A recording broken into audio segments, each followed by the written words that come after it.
Now we're in the truck, and this is the Mackie audio board that we have, which is a really great audio board in terms of, you know, some of the other studios and other loose ones we have sort of laying around. Even though there are 24 sliders, or in sort of the game they're called pots, which stands for, which is short for potentiometer.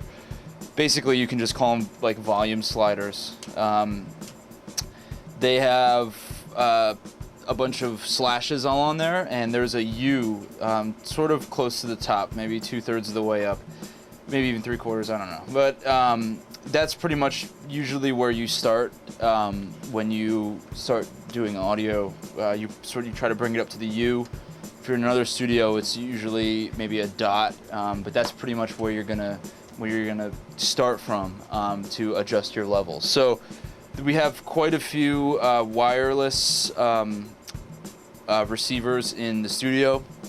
You probably are only going to use a couple for any sort of given show that you're going to do. Basically, you match them all up, and a good sort of indicator is this SIG. There's a green light up here, up top, and when somebody's talking and you're getting some signal back, SIG stands for signal.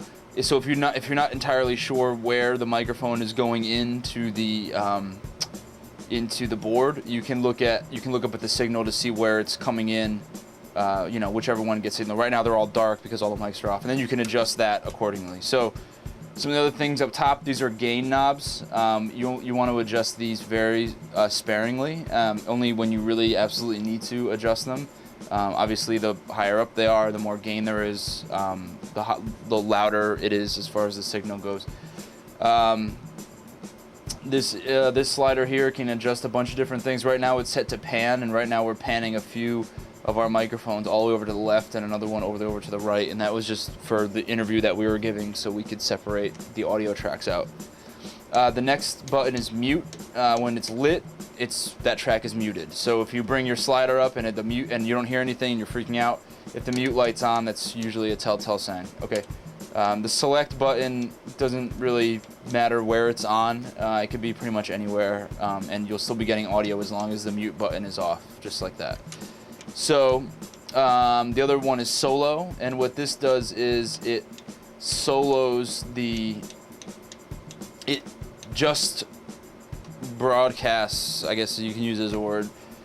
It just sends that. So if you have 5 of these microphones up, and you wanted to solo mic 5, that will be the only one that would go out to tape, or that would go out to your satellite or wherever that you're trying to go. So all the way over here we have a master, and this you want to bring that up to about the U as well, and you always want to sort of reference this back to up here, which is the VU meter, and the VU meter is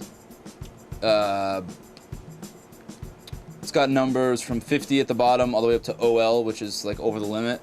You never want it to go into the orange, which is from about 10 up to the OL. So you really want it around between 20 and 10, sort of in that area, with the peaks sort of hitting the last green bar. That's pretty much it. Thank you for watching this video. Enjoy yourself.